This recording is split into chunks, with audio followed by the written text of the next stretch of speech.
नमस्कार दोस्तों, आप सभी का एक बार फिर से स्वागत है हमारे चैनल दुर्गा भक्ति मार्ग में। आज मैं आप सभी को सुनाऊंगी आंवला नवमी की व्रत कथा। आज की कथा कुछ इस प्रकार है। एक बार किसी गांव में एक सेठ सेठानी जी रहते थे। उनके 5 बेटे और 5 बहुएं थी। सेठ सेठानी बहुत ही धार्मिक प्रवृत्ति के इंसान थे। वे बहुत दयालु, दानवीर और धनवान भी थे। उनके पास इतना सोना चांदी था कि उसको समेटने के लिए उन्होंने अपने घर में कई नौकर चाकर रख रखे थे और नौकर भी उस धन को गिनने की बजाय तराजू में तौलकर धन को रखते थे।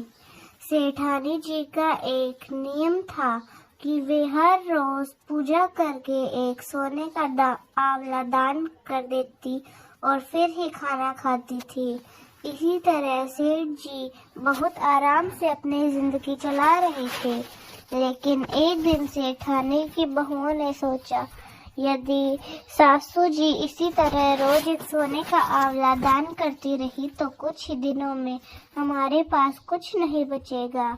क्यों न हम माँ से जाकर कहें कि वे रोज सोने की जगह एक सादा आंवला दान करें। और फिर सभी बहुएं अपनी सास के पास जाकर कहती हैं कि वे सोने के आंवले की जगह एक सादा आंवला दान करके खाना खाया करें। सेठानी जी ने उनकी बात मान ली और रोज एक सोने की जगह सादा आंवला दान करने लग गई। पर कुछ ही दिनों में उनकी बहुओं को सेठानी जी का सादा आंवला दान करना भी अच्छा नहीं लगा और वे दोबारा सास के पास जाकर उन्हें कहती हैं कि आप सादा आंवला भी दान मत करो। अपनी बहुओं की यह बात सुनकर सेठ और सेठानी बहुत दुखी हो जाते हैं और वे अपना घर छोड़कर कहीं दूर निकल जाते हैं। अब सेठ सेठानी जी चलते चलते जंगल में पहुंच जाते हैं। उस दिन सेठानी जी ने आंवला भी दान नहीं किया था, इसलिए उन्होंने खाना भी नहीं खाया था। जंगल में पहुंचते पहुंचते रात हो जाती है और सेठ सेठानी वहीं एक घने पेड़ के नीचे सो जाते हैं। उन्हें देखकर भगवान सोचते हैं, आज मेरे भक्त का मान मुझे रखना ही होगा। जहाँ सेठ सेठानी सो रहे थे वहाँ भगवान की कृपा से एक सोने के आंवले का पेड़ आ गया और जब सुबह उनकी आंखें खुली तो वे देखते हैं कि कई सोने के आंवले जमीन पर पड़े थे। अब सेठानी जी उनमें से एक आंवले का दान कर देती है और फिर सेठ जी के साथ अपने लिए खाना बनाकर खाती है और दोनों वही अपने लिए घर बनाकर रहने लगते हैं। धीरे धीरे सेठ जी का व्यापार बढ़ने लगता है और वापस उनके पास खूब सारा धन इकट्ठा हो जाता है और अब फिर से सेठानी जी एक सोने का आंवला दान करने लग जाते हैं। उधर सेठ सेठानी जी के घर से निकलते ही उनके बेटे और बहुओं में आपस में झगड़े होने लगे और इसी कारण उनका व्यापार घाटे में जाने लगता है और सारी पूंजी खत्म हो जाती है। उन्हें मजदूरी करने के लिए निकलना पड़ता है। एक दिन काम की तलाश में घूमते घूमते वह सभी वहां पहुंच जाते हैं जहां सेठ जी रहा करते थे।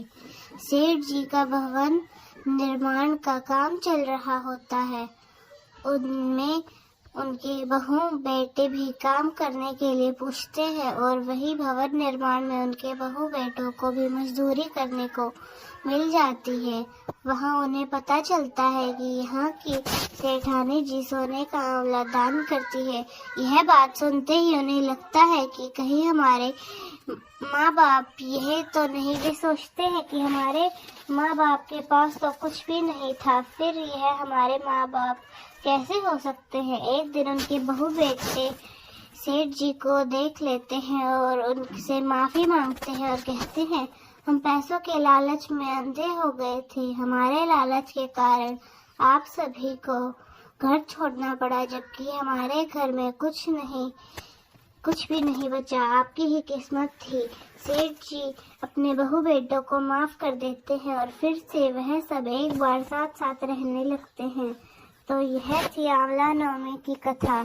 आपको कैसी लगी कमेंट्स बॉक्स में ज़रूर बताएं। धन्यवाद।